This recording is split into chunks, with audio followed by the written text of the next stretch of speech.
كلية الفقه الحنفي تقدم.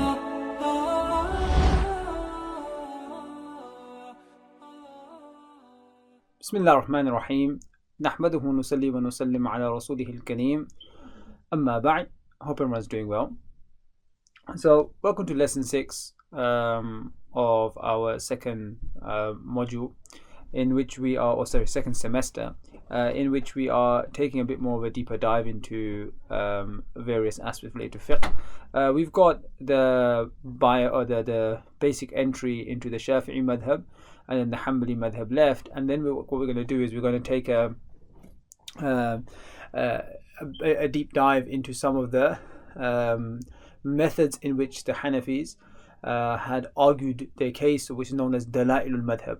So although you may be covering some of that in your fiqh lessons, but a bit more of a narrow look into that we'll be doing. I'll explain that later on, inshallah. But for our purposes today, we spoke briefly about a very brief overview of the Maliki Madhab, some of the main books about a bio regarding Imam Malik as well, and some of the major books within the Madhab.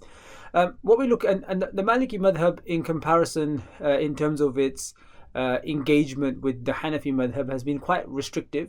What do I mean by that is, if you were to go, for example, open up something like Hidayah or something like even a larger text, let's say, of the Hanafi Madhab, and the main opponent in the Hanafi Madhab has been the Shafi'i Madhab or Imam al-Shafi'i.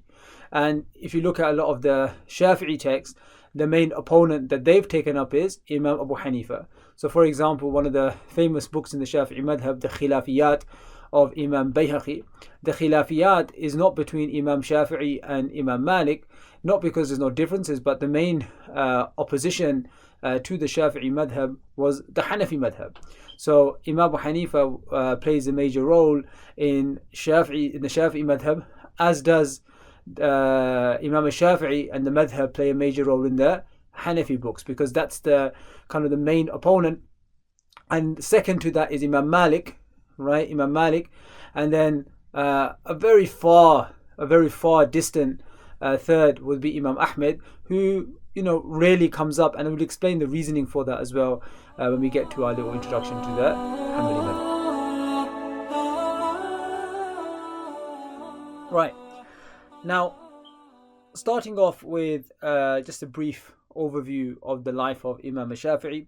One of the readings that I would advise people to do, we don't have the opportunity to, because of the nature of our classes, to do readings of larger works, but the book by Ahmed Shamsi, which is called The Canonization of Islamic Law, is a very good book if you're trying to look at the lens of fiqh through the lens of Imam al-Shafi'i and his impact on jurisprudence, because Imam al-Shafi'i is one of those who's seen as trying to bring together the method of the Ahlul Ra'i, which is Imam Hanifa, the Hanafis, and the Ahlul Hadith, and try to come to some sort of common ground between them. We'll touch upon this, inshallah. Let's just look at a brief bio regarding, or not even a biography, just some basic information about Imam Shafi'i.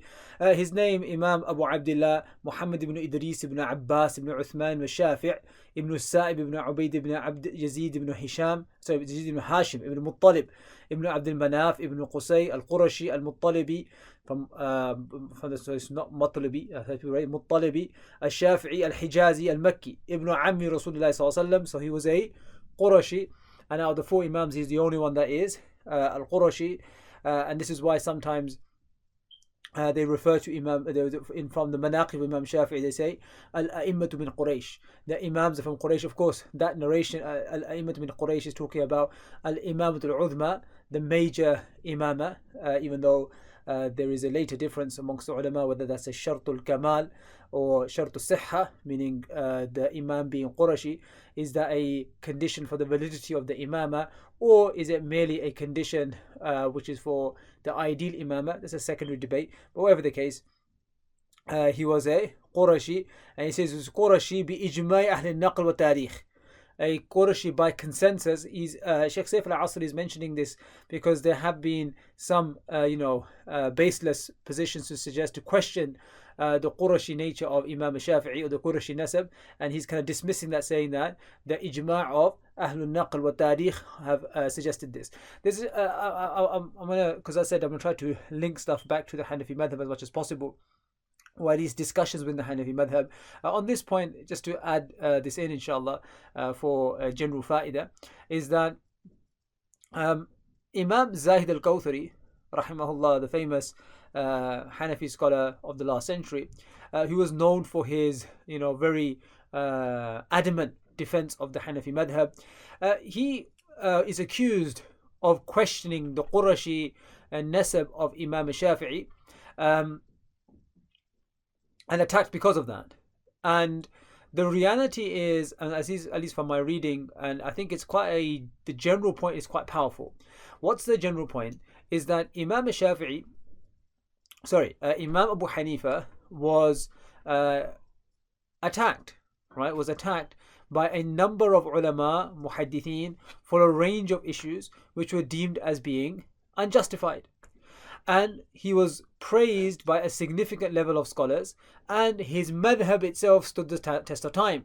So even if you think that Imam Abu Hanifa, or there are transmissions questioning the knowledge of Imam Abu Hanifa, questioning the Arabic language of Imam Abu Hanifa, whatever you want to say, that there are narrations to this effect from the muhaddithin, even if they're authentic, the madhab stood the test of time. His masail stood the test of time, that throughout all these centuries we have imam after imam, and in terms of application over multiple different reigns of khulafa, the Hanafi madhab has stood the test of time. So within that context, Imam the question against Imam Hanifa is dismissed. But for those who want to still mention that, these kind of what we consider as basis remarks regarding Imam Hanifa, Imam Kawthari goes, if we're going to start throwing dirt and say, well, we're just narrating what people have said, then we can also throw dirt on all the Imams, right? He's not agreeing, as far as I'm reading into it, he's not agreeing with the criticism or the questioning of the nasab of Imam Shafi'i, but he's saying, if you want to start putting question marks on Imam Hanifa's knowledge and bring out these kind of, opinions about him, then what if we were to start to present to everyone the positions that people said about Imam Shafi'i, questioning his Qurashi nature, and not just that, a whole host of, horrible remarks, which are clearly untrue. So I'm pointing that out there because some may have heard of this, so I'm just highlighting that point. What Imam al-Kawthari was, I believe, trying to say, not that he himself was questioning the birth of I'm going to birth in a second, questioning the Qurashiness of Imam Shafi'i. He was born in the year 150. He was born in the year 150 on the same year that Imam Abu Hanifa passed away. All right, there have been some who suggest the same day. That is not authentic, but the same year that Imam Abu Hanifa passed. It could have been the same day, but meaning it's not established that it was the same day. The same year that Imam Abu Hanifa passed away. He was born in Gaza, right, in Gaza. We call it. He was born in Gaza, and some said Asqalan, and then he moved to Mecca, and then at the age of 2. So it has been said that Imam Shafi'i was born in Gaza. There's actually some poetry that Imam Shafi'i actually said regarding describing Gaza. This has become quite popular at the time of this recording. The ongoing onslaught, which has been referred to as genocide in Gaza, is still ongoing, and so it's quite just to talk about the history, the rich history of Islam in Gaza, that Imam Shafi'i has been said to have been born in Gaza, and actually praised Gaza as well. Now, Imam Shafi'i radiyallahu anhu was born in the lap of his mother as a yatim, meaning his father had passed away, and في قلة عيش وضيق الحال, and he lived in you can say to some level of poverty, that he did not enjoy the riches, as you can see from some other scholars had. وكان في صباه يجالس علماء ويكتب ما يستفيده منهم في الإعظام وما يشبهه حتى اجتمع له منه الشيء الكثير. So he sat at the feet of scholars and benefited considerably from them, and until he had attained a great level. وكان في بداية أمره يشتغل بالشعر والأدب وأيام العرب، إلى أن التقى مسلم بن خالد الزنجي مفتي مكة، فقال: يا فتى، من أين أنت؟ قال: من أهل مكة. قال: أين منزلك؟ قال من أي قبيلة قال بالشعب الخيف. قال من أي قبيلة أنت؟ قال الشافعي من عبد مناف. فقال له بخ بخ لقد شرفك الله في الدنيا والآخرة، ألا جعلت فهمك هذا في الفقه فكان أحسن بك. So Imam Shafi'i's original interest was in poetry, history. Ayyam al-Arab is a term talking about the Jahili era. He had an interest in this as like a hobby. And he met the great Mufti of Mecca, Muslim ibn Khalid al-Zanji, and he has a conversation. So he asks him questions: where are you from? What's your nasab? And when he mentions that, he goes, you're Qurashi. Right? Allah's blessed you with such a nasab. Do something better with your life. Do fiqh. Right? Do fiqh. Fiqh is a broad term which of course includes the study of hadith as well. So do that. That's better for you. قال الشافعي فأخذت في الفقه من ذلك اليوم. So I started studying fiqh from that day. This is quoted by طبقات الفقهاء by Abu Ishaq al-Shirazi and تهذيب الأسماء واللغات of Imam al-Nawawi. بدأ الشافعي رضي الله عنه طلبه للعلم على مفتي مكة مسلم بن خالد الزنجي. So he started learning from the sheikh who advised him. والذي كان فقيه, who himself was a فقيه عابد يسوم الدهر وكان أبيض بحمرة ولقب بالزنجي لحبه للتمر. And he was a faqih, a worshipper. So therefore, not only was it a purely fiqh lesson, there was tarbiyah involved as well. He used to fast continuously. There's a khilaf whether yasum dahr, meaning continuously fasting, is permissible or not, or must one do Sawm Dawood. So there were some ulama that said although it's advisable, but it's permissible, completely fine to do yasum dahr as a choice. So if some people prefer that, they will do it. So there were some ulama that did do Sawm dahr, which is fasting every day, of course with the exception of the Eids, etc. And he was called Zanji because of his love of dates. كما تفقه الشافعي على جميع الآخرين من علماء مكة. And Imam Shafi of course learned from a number of other scholars in Mecca. When he reached the age of 13, he attained what he could attain in Mecca. So then he went off to Medina. Right, so at age of 13, he had attained what he could, or what he, to a sufficient level. Of course, it's difficult to say he attained everything, but he attained to a sufficient level. And therefore, he then intended for Medina Munawwara, and then intended to go to who? Imam Malik. So remember, in the year we're talking about now, if he's 13, so we're talking about 163 Hijri. Imam Malik now is in his peak. Remember, with age, these Imams, they get greater in terms of their status. So Imam Malik's at his peak. So he goes to Imam Malik to meet him. And he reads a Muwatta to him. فأكرمه مالك رضي الله عنه وأحسن إليه. So Malik treats him very well. Why? لنسبه, because of his nasab, because he was Qurashi. Right? لعلمه ولعلمه وفقهه, because of his knowledge and his understanding.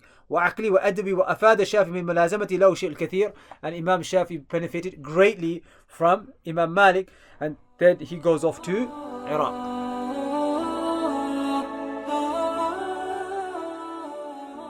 Right, so then Imam al-Shafi'i, he travels to Iraq. وجد في الاشتغال بالعلم واجتمع محمد بن حسن الشيباني. And this is important because Imam Shafi'i now, he's studied in Mecca.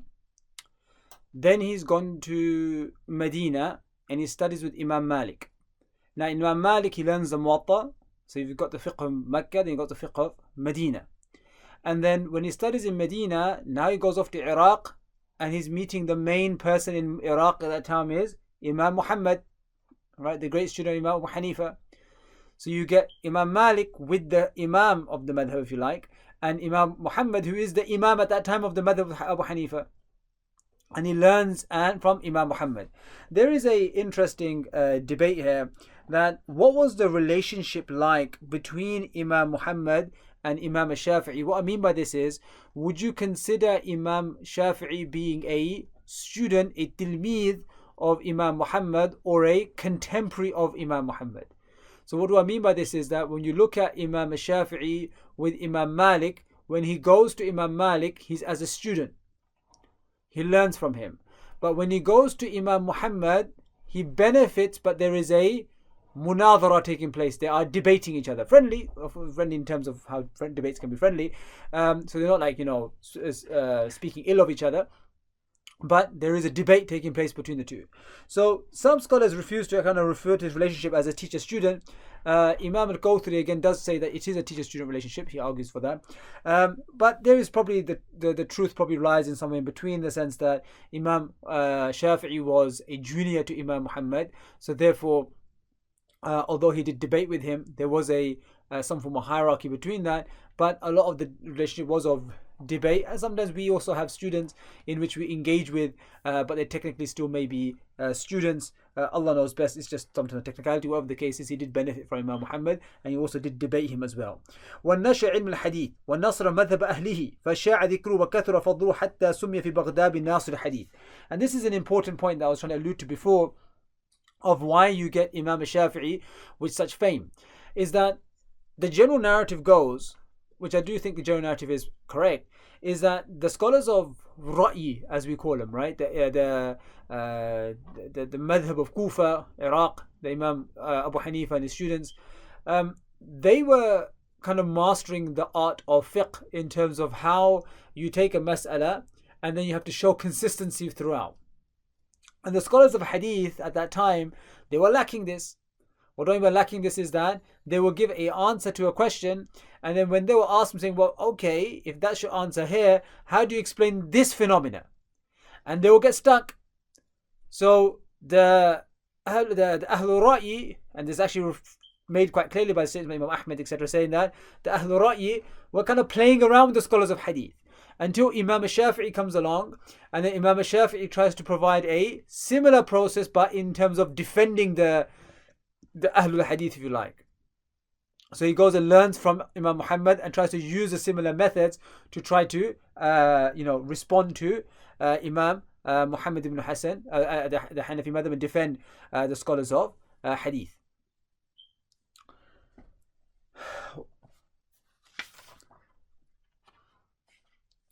وطلب منه إمام عبد الرحمن بن مهدي إمام أهل الحديث في عصره أن يصنف له كتاب في أصول الفقه يجمع القواعد التي يجب على المجتهد الذي يريد استنباط والرجوع إليها. Now he's talking about the Risala Shafi'i. Before we get to Risala Shafi'i, just one more comment about Imam Muhammad ibn Hassan al-Shaybani and the relationship with Imam Shafi'i.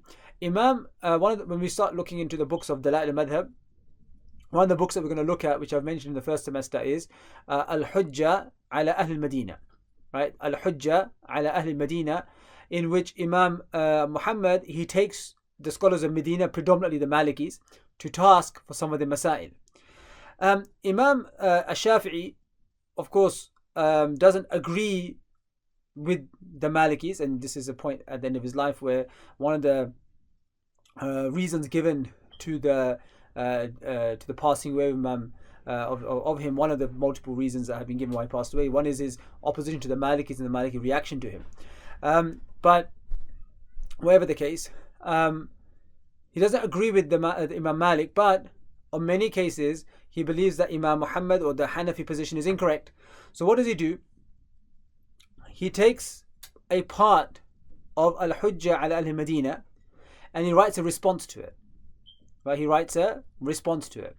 And this response is then preserved or transmitted by his student Rabi' ibn Sulaiman in the famous book Al-Kitab al-Umm. Right? The Kitab al-Umm al-Shafi'i, which is preserved by the transmission of Rabi' ibn Sulaiman. In it, there is a chapter called Ar-Rad ala Muhammad ibn Hassan al-Shaybani. And the Rad ala Muhammad Hassan al-Shaybani is predominantly a Rad on the section of Al-Hujja ala Ahl Medina. And not only is he got a Rad on that book, he also transmits some of the conversation he has with Imam Muhammad or some of the early followers of Imam Muhammad, right? Or if you like, the followers of the Hanafi madhab. And many a times the names are not mentioned, right? We're gonna, if you do get an opportunity, we may dive more deeper into this exchange between Imam Muhammad and Imam Shafi'i, but that's basically the chapter Ar-Rad ala Muhammad Hassan al-Shaybani that you may hear about in Kitab al-Umm. This is a response to a section of Al-Hujja ala Ahl Medina, and then it's not clear whether he's got a full response, but there's a section to it. And then he's also got these kind of verbal back and forth that he has with Imam Muhammad and some of the followers, early followers of the Hanafi madhab. I'm not too sure what you will call them. He doesn't call them Hanafis, but people that kind of support this position. and there's a back and forth with them. So this is that, and many other aspects of his book is collected into the book called Kitab al-Umm. The second book of Imam Shafi'i, which of course is far more popular in terms of readability because it's smaller, is the fact that Abdul Rahman ibn Mahdi, who was the Imam Ahl Hadith of his era, told him to write a book on Usul al-Fiqh, where he gathers the principles which is necessary for the mujtahid to keep in mind when trying to derive, or what to use to refer back to. So then he gathers his famous book Ar-Risala, which is then considered as the first book of Usul al-Fiqh. Right? The first book of Usul al-Fiqh is then given to Imam al-Shafi'i. So this is why Imam Shafi'i is called Wadi'u ilm al-usul mu'assisihi. صار الشافعي وادع علم أصول الفقه ومؤسسه. He's considered as the founder of أصول الفقه. And by founder, just to clarify this point, it doesn't mean that the ulama pre-Shafi'i didn't have usul. Of course they did. When we say a founder of a science, just like we say a founder of hadith, for example, or we say, for example, Imam Bukhari, his Sahih is Awwal al-Sahih, the very first Sahih collection. All that means is that he was the only one that dedicated a book to Sahih narrations. Does it mean that people didn't know what Sahih was before, or people didn't know have Sahih narrations? Of course they did. But to dedicate a book to that is not found. Was there usul related by the Imams before? Of course there was. You go to the Muwatta Imam Malik mentions Amal Ahl Medina, mentions methods of tarjih. Imam Muhammad, in multiple places in his Al-Hujjah Al-Medina, he mentions rules of tarjih, how he prefers one narration over the others, how to use qiyas, how not to, how to accept the khabar when not to. So all of these usul are mentioned, but when we're talking about wadi' ilm al-usul, we mean collecting those into one place. Some scholars have mentioned, like Imam Abu Yusuf having a book on usul al-fiqh. It's hard to say what the nature of that book is because we don't have access to it. So is it a book? It seems very unlikely, because if you did have a book, you probably have early citations to it, which doesn't seem to be the case. So therefore, one would assume that there isn't a early book of Imam Abu Yusuf on the Usul al-Fiqh. So this is why Imam Shafi'i is considered as the Imam who founded Usul al-Fiqh. وأعجب ابن مهدي برسالة الشافعي ما جعله يلتزم بالدعاء له دبر كل صلاة. And when Abdul Rahman al-Mahdi, he saw the book of Imam Shafi'i al-Risala, he was very much impressed with it, such that he made it a habit of his that he will make dua after every salah for Imam Shafi'i. كما التزم ذلك أحمد بن حنبل ويحيى بن سعيد القطان. That was the same similar practice of Imam Ahmed and Yahya ibn Sa'id al-Qattan. وانتشر مناظراته التي ناظر بها العلماء بين الناس. And his debates with the ulama, and remember these are between adherents to the Maliki madhab, adherents to the madhab of Abu Hanifa. They become very popular. And this is why we're going to go back to this point of the Shafi'i madhab has this unique relationship with the Hanafi madhab, because the Hanafis take a Shafi'i as being their first point of response. So everything we write when we're doing mukhalafa is in response to the Shafi'is, and because the Shafi'is then find the Hanafis as being the dominant opposition within the Shafi'i text, many times the main opponents that they're up against is the Hanafi madhab. So this is like, although we may look back and say there's some, maybe not the most ideal remarks about one another, but it's a healthy competition which produces significant scholarship.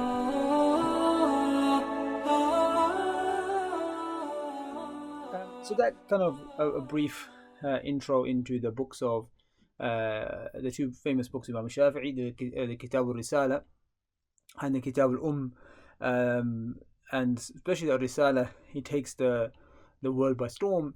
And what kind of brings Imam Shafi'i in his Risala to the forefront is that he provides a far more clearer presentation for the usage of Khabru Ahad. Now the Khabru Ahad is not something denied by the Hanafis, but it was being denied by the Mu'tazila to a serious degree. So the Risala kind of comes in and tries to establish the Hujjiyah of Khabru Wahid, and it's a refutation to the Mu'tazila, some of which who did ascribe themselves to the Hanafi madhab, although those usul were not accepted, where they kind of suggested that for a hadith to be accepted, it must have 2 narrators or 3 narrators in each aspect of the chain. That's not a Hanafi usul. So when we look at, but it was something suggested by the Mu'tazila, that for a hadith to be considered as a hujjah, there must be 2 Some would say 3, some would say 4, or usually it's 4 or 2, and they will analogize with shahada. So they will give these kind of arguments, or some will say only mutawatir. And so Imam Shafi'i in his Risala comes to establish the hujjiyah of Khabru Ahad, and then mention principles alongside that. So the Risala becomes very popular for that. Now just some of the praise, I think we kind of highlight that point a bit. What did the ulama say about Imam Shafi'i? Imam Muslim al-Khalid al-Zanji, we're talking about the first teacher of Imam Shafi'i, he says to Imam Shafi'i, Afti ya Aba Abdurrahman faqad ana laka wallahi an tufti. That give fatwa, or meaning to Imam Shafi'i, give fatwa, because the time has come by Allah that you should give fatwa. And that coincides with Imam Shafi'i being at the age of 15. That coincides with Imam Shafi'i being at the age of 15, that he was allowed to be given fatwa. Imam Muhammad ibn Hassan Shaybani says regarding them, إن تكلم أصحاب الحديث يوما فبلسان الشافعي. Meaning, if you see the scholars of hadith referring to the opponents of the Ahlul Ra'i say something now, know that they're speaking with the tongue of a Shafi'i. Right? Meaning this is a Shafi'i speaking who has kind of become the spokesperson for the scholars of hadith. Right? And Imam Shafi'i has very nice remarks about Imam Muhammad as well. So there was a healthy back and forth between Imam Muhammad and Imam Shafi'i. It should be made clear that because Imam Shafi'i was younger than Imam Muhammad, the back and forth between Imam Muhammad and Imam Shafi'i are preserved in the writings of Imam Shafi'i. The writings are preserved. The content preserved in the writings of Imam Shafi'i. So sometimes a person may come along and say, well, let's go and look at the debates between the two. And naturally, if I'm writing a debate between someone that I think I won, I'm going to present it in the way that I've won. You're not going to get literal transcripts, you're going to get a rough gist. And so if you're going to read the back and forth through the lens of Imam Shafi'i, I don't think it will be the most accurate picture. I'm pretty sure if Imam Muhammad was to have presented the back and forth from his eyes, he may have said, no, I think I got the upper hand because of X, Y, and Z reasons. So you get a bit of a skewed presentation, but nonetheless, you do get some form of understanding. So many of the early Hanafis of those same masail have tried to come back. So it's something important to note. And just a couple of other statements just to kind of get the rank of Imam Shafi'i in our mind. He says, Yahya ibn Sa'id al-Qattan says, Inni la ad'u Allah li Shafi'i fi kulli salatin. I make dua for Imam Shafi'i in every salah, or fi kulli yawm, in every day. Lama fataha Allah alayhi bil ilm, wa faqahu li sidad fi, because of what Allah Ta'ala given ability in terms of knowledge. He goes, Ma ra'aytu a'kal aw afqah minhu. I haven't seen anyone more intelligent, having more insight or understanding than Imam Shafi'i. So the praise of Imam Shafi'i is very well established. We kind of explain some of the background to that. Some things to kind of know regarding Imam Shafi'i. Imam Shafi'i goes through two periods in his life. You have the Madhab al-Qadim, his old madhab, and Madhab al-Jadid, his new madhab. What's important to note is this is not just a private transformation. So it's not if I come today and I say, by the way, when I was in 15 or 18 or 19, I thought of X, Y, and Z. Now I've shifted. It's the fact that at that time I was teaching and I have students that transmit it, but now I've shifted away from those ideas. So you have the Madhab al-Qadim that was transmitted from it, and then the Madhab al-Jadid, which was transmitted from it. This you can start to imagine now some of the unique complications that come about with Imam Shafi'i, which you don't really get in the other madhab. So of course other aspects are similar. You get different riwayat from Shafi'i. You get different aspects of tafri' you're going to get in every madhab as well.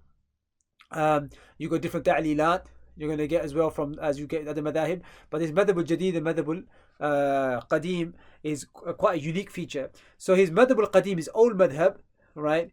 Who are the transmitters of those? From amongst them is Imam Ahmed, Imam Abu Thawr, Abu Thawr is who? Ibrahim al-Khalid al-Kalbi. You have Imam Za'farani, Al-Hasan ibn Muhammad al-Sabbah, Al-Imam al-Allama. Also, he read to a Shafi'i in his early book. قرأ على الشافعي كتابه القديم وقال مقدم الفقه والحديث ثقة جليلا عالي رواية كبير محل. And also you have Imam al-Qarabisi, who has a famous fallout with Imam Ahmed later on. These are from the transmitters of his Qadim madhab. As for the Jadid madhab, and these are the names that you probably hear about much more often, you have his new madhab, which was predominantly Jadid. It was transmitted in Egypt. A large group of people. there will be people like Imam Abu Ya'qub Yusuf ibn Yahya al-Buwaiti. Al-Buwaiti, the famous Imam, who's considered the companion Imam Shafi'i, who spent a considerable amount of time with him.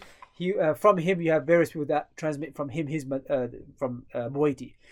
You got Abu Ibrahim Ismail ibn Yahya ibn Ismail ibn Amr ibn Muslim al-Muzani al-Misri. Right? He is the famous student Imam Shafi'i. He was born the year 175. And he passed away. وهي سنة التي توفي فيها ليث مساعد passed away the same year that Ismail Yahya Ismail al-Muzani was born. Imam Muzani is then the uncle of Imam Tahawi. He's the uncle of Imam Tahawi. He narrates from Shafi and other people. You have Al-Imam Rabi' al-Muradi. Right? Al-Rabi' ibn Sulaiman ibn Abdul Jabbar ibn Kamil al-Muradi. He is the transmitter of the Kitab al-Umm of Shafi'i. Right? He talks a bit about him. You got Rabi' al-Jizi and Yunus ibn Abdul A'la ibn Maysara al-Sadafi, amongst other scholars. These are the famous transmitters of the Madhab al-Jadid, which is usually what you find. Right? What you usually be transmitted is going to be Jadid Madhab, not the Qadim Madhab, but in some instances you would find the Qadim Madhab of his also being mentioned. Now, the Hayat of al-Shafi'i, he mentions two stages, or in terms of the formation of in the life of Imam Shafi'i. So he goes, number one is before he goes to Egypt, right? Before he goes to Egypt, so that's his Madhab al-Qadim. Before he goes to Egypt, this is known as Madhab al-Qadim. وكان له في تلك المرحلة اجتهادات وأقوال دون في كتابه الحجة ونقلها تلاميذه قال الإمام دونها في كتاب الحجة ونقل تلاميذه قال الإمام النووي رحمه الله في مقدمة المجموع والسنة في العراق كتاب القديم ويسمى كتاب الحجة ويروي عن أربع من جلة أصحابه وهم أحمد بن حنبل وأبو ثور وزعفران وكرابيسي. So when he went to Iraq, if you remember, Imam Shafi from Mecca to Medina to Iraq. In Iraq, he writes his book Kitab al-Hujjah, and this is transmitted by four great Imams, including the likes of Ahmad Hanbal and Karabisi and others, Abu Thawr, and that's his Madhab al-Qadim. Alright, and Imam Nawawi mentions that. In this stage, whatever Imam Shafi says, هو في طريقي إلى مصر كما نص عليه ما قال Imam Shafi هو في طريقي إلى مصر كما نص عليه إمام الشافعية. And then you have the second stage, which is up to this stage goes up to the time he travels to Cairo. Oh, sorry, not Cairo, so Egypt, which is in Cairo, right? Cairo's in Egypt. Then you got بعد دخول, once he enters Egypt. This is not مذهب الجديد. وتشمل هذه المرحلة ما قاله بعد دخول مصر وكذا ما استقر رأيه عليه فيها وإن كان قد قال بالعراق ولا عمل عليه إلا فيما ينبه عليه. Right? So this is what is going to be given fatwa on unless something is explicitly mentioned to the contrary. وقد رجع الشافعي عن ما قرره في العراق وقال لا أجل في حل من رواه عني وقال لا يحل عد القديم من المذهب وقال ما ورد في أثناء كتاب الصداق. غير الشافعي جميع كتبه القديمة في الجديد إلا الصداق فإنه ضرب على موادع منه وزاد مواضع.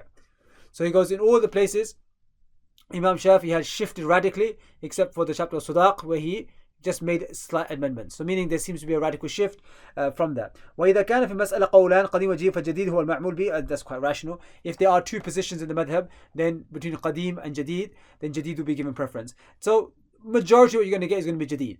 Right? Although because of the transmitters like Imam Ahmad etc, you're going to get his qadim as well. So it's something that you have to refer back to in the Shafi text to make sure. So just to kind of conclude on this point of what Imam Nawawi says, he goes وَعْلَمْ, this is from Al-Majmu' Sharh Muhaddab, وَعْلَمْ أَنَّ قَوْلَهُمْ الْقَدِيمِ لَيْسَ مَذْهَبًا للشافعي أو مرجوع عنه أو لا فتوى عليه والمراد بقديم نص قديم النص في الجديد على خلافه. So this is interesting, just a nuance here, that this is when there's something in qadim which has been explicitly mentioned against jadid. Right? If there's something in Jadid which goes against Qadim, then fatwas on Jadid. But if you have something on Qadim where there is nothing to go against in Jadid, then there is fatwa given on Qadim because there's nothing, no evidence is just diverting from it. Right? So that's just a khulasa on some of the base structure of Shafi'i's life. And then we'll go into some of the Shafi'i texts in the following lesson.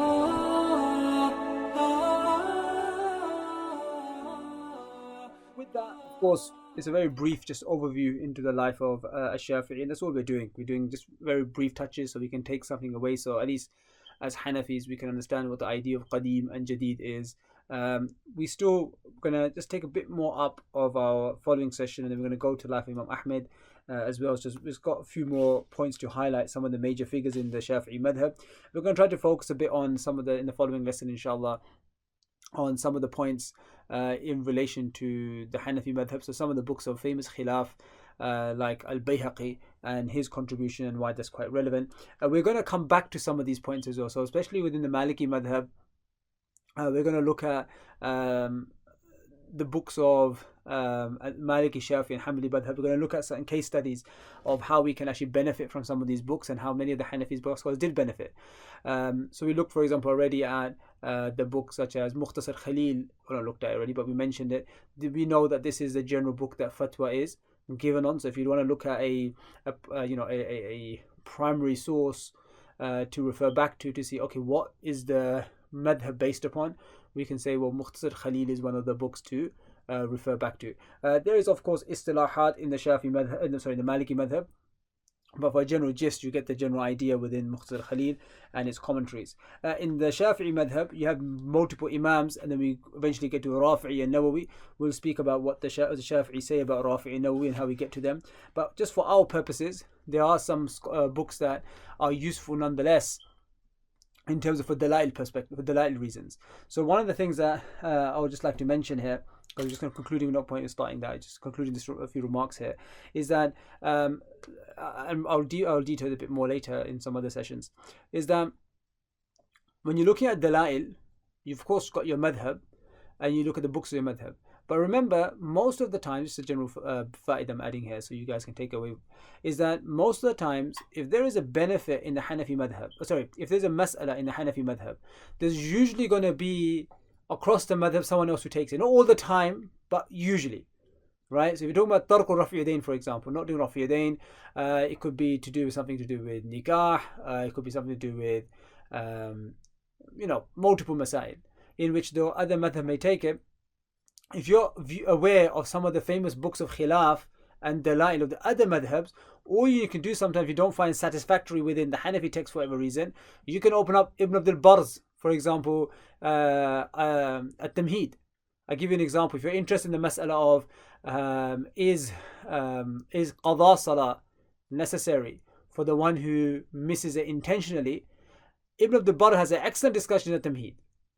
Alright, so therefore you can actually refer to these books even as a Hanafi, and it could be very beneficial. I'll give examples later on once we get this brief summary out of the way. So next session, inshallah, we'll talk a bit more about the Shafi madhab, the basic structure, the basic works and imams, and then we'll move on to the Hanbali madhab. Some interesting points about the Hanbali madhab I'll add, and then we're going to then delve into the topic of Dalail, inshallah. So we'll stop here. Assalamu alaikum wa rahmatullahi wa barakatuh.